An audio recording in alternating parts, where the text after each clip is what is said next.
ಅತಿ ಬಿರುಜಿನಿಂದ ನಡೆದಿದೆ ಅನ್ನೋದು ಎಲ್ಲ ಕ್ಷೇತ್ರದ ಜನತೆಗೆ ಗೊತ್ತು. ಆದರೆ ಕೆಲವೊಂದು ಸಾರ್ವಜನಿಕ ವಲಯದಲ್ಲಿ ಏನು ಕೇಳಿ ಬರ್ತಾ ಇದೆ ಅಂದರೆ ಸರ್, ಬಿ ಜೆ ಪಿಯವರು ಶಂಭು ಕಲ್ಲೋಳ್ಕರ್ವರಿಗೆ ಯಾವುದೇ ಒಂದು ಏನೋ ಕೊಟ್ಟು ಇವತ್ತು ಇಲೆಕ್ಷನ್ ನಿಲ್ಲಿಸಿದಾರ ಅನ್ನೋದು ಕೆಲವೊಂದು ಆಪಾದನೆ ಬರ್ತಾ ಇದೆ. ತಾವತ್ತ ಬಗ್ಗೆ ಏನು ಹೇಳ್ತೀರಿ ಸರ್? ಇಲ್ಲ, ಇಲೆಕ್ಷನ್ ಅಂದ್ರೆ ಆಪಾದನೆ ಪ್ರತಿ ಆಪಾದನೆ ಯಾಕೆ ನಿಂತ್ಕೊಂಡಿವಿ ಅಂತಂದ್ರೆ ಅವ್ರು ಬಿಜೆಪಿ ವೋಟ್ ಕಟ್ ಮಾಡಕ ಇಲೆಕ್ಷನ್ ನಿಂತ್ಕೊಂಡಿವಿ ಬಿಜೆಪಿ ಅವರು ಅಂತಾರೆ. ಕಾಂಗ್ರೆಸ್ದವರು ಕಾಂಗ್ರೆಸ್ ವೋಟ್ ಕಟ್ ಮಾಡಕ ಕಲ್ಲೋಳ್ಕರ್ ಅವರು ಇಲೆಕ್ಷನ್ ನಿಂತ್ಕೊಂಡಾರ ಅಂತಾರ. ಬಟ್ ಅವ್ರು ಮಾತಾಡೋ ಎಲ್ಲ ಮಾತುಗಳು ಇದು ಏನು ಪ್ರಜಾಪ್ರಭುತ್ವದಾಗ ಅವು ತದ್ವಿರುದ್ಧ ಅದಾವಂತ ನಾನು ಹೇಳಕ್ ಬಯಸ್ತೀನಿ. ಇಲ್ಲಿ ಬಾಬಾ ಸಾಹೇಬರು ಕೊಟ್ಟಂತ ಸಂವಿಧಾನದಾಗ ಇಲ್ಲಿ ಭಾರತದ ಪ್ರತಿಯೊಬ್ಬ ಪ್ರಜೆಯು ಅವ್ರಿಗೆ ಅರ್ಹತೆ ಇದ್ರೆ ಅವ್ರ ಇಲೆಕ್ಷನ್ಗೆ ನಿಲ್ಬೋದು, ವೋಟ್ ಹಾಕ್ಬೋದು, ಮತ್ತು ಈ ಪ್ರಜಾತಂತ್ರವನ್ನು ಸಬಲೀಕರಣ ಮಾಡ್ಬೇಕ್ರಿ. ಈಗ ಇಲೆಕ್ಷನ್ ನಿಲ್ಲೋದು ನನ್ನ ಹಕ್ಕು. ನಾ ಯಾಕೆ ಇಲೆಕ್ಷನ್ ನಿಂತಿದ್ದೀನಿ ಅಂತ ನಾನು ಆಲ್ರೆಡಿ ಎಲ್ಲರಿಗೂ ನಮ್ಮ ಈ ಚಿಕ್ಕೋಡಿ ಮತಕ್ಷೇತ್ರದ 17.5 ಲಕ್ಷ ಮತದಾರರಿಗೆ ನಾನು ತಿಳಿಸಿದ್ದೀನಿ. ಯಾಕಂದರೆ ಇವು ಎರಡೇ ಪಕ್ಷ, ಒಂದು ಭಾರತೀಯ ಜನತಾ ಪಾರ್ಟಿ, ಇನ್ನೊಂದು ಇಂಡಿಯನ್ ನ್ಯಾಷನಲ್ ಕಾಂಗ್ರೆಸ್, ಏನು ಕಾಂಗ್ರೆಸ್ ಅಂತೀವಿ, ಅವ್ರು ಮಾತ್ರ ಇಲ್ಲಿ ಇಲೆಕ್ಷನ್ ಮಾಡ್ತಾ ಇದ್ದಾರೆ.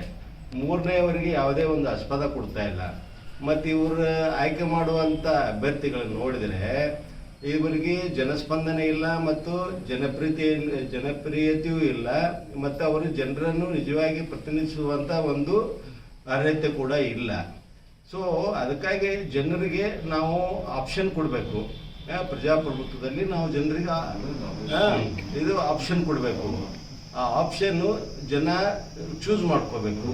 ಆ ನಿಟ್ಟಿನಲ್ಲಿ ನಾ ಭಾಳ ಧೈರ್ಯವಾಗಿ ಮತ್ತು ಭಾಳ ಹಿರಿಮೆಯಿಂದ ಏನು ಹೇಳ್ಕೊತಾ ಇದ್ದೀನಿ ಅಂತಂದರೆ, ನಾನು ಇದನ್ನು ಪ್ರಜಾತಂತ್ರವನ್ನು ಸಬಲೀಕರಣ ಮಾಡುವಲ್ಲಿ ಮತ್ತು ಅದನ್ನು ದೃಢಪಡಿಸುವಲ್ಲಿ ನಾನು ಒಂದು ಪಾತ್ರ ನಿರ್ವಹಿಸ್ತಾ ಇದ್ದೀನಿ ಅಂತ ನಾನು ಹೇಳಕ್ಕೆ ಬಯಸ್ತೀನಿ. ಇವರೇನೇ ಹೇಳಿ, ಯಾರು ಸಪೋರ್ಟ್ ಮಾಡ್ತಾ ಇದ್ದಾರೆ, ಅವರಿಗೆ ನುಕ್ಸಾನ್ ಆಗುತ್ತೆ ಅಂತ ತಿಳಿದ್ರೆ ಇದು ಅವ್ರ ಪ್ರಾಬ್ಲಮ್ಮು, ಇದು ನನ್ನ ಪ್ರಾಬ್ಲಮ್ ಇಲ್ಲ.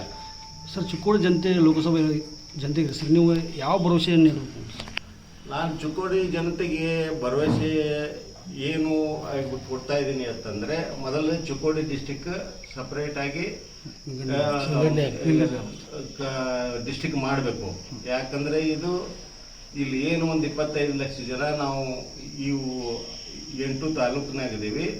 ನಮಗೆ ಬೆಳಗಾವಿಗೆ ಹೋಗಿ ನಮ್ಮ ಕೆಲಸ ಮಾಡ್ಕೊಳಕ್ಕೆ ಭಾಳ ತೊಂದರೆ ಆಗ್ತಾ ಐತಿ.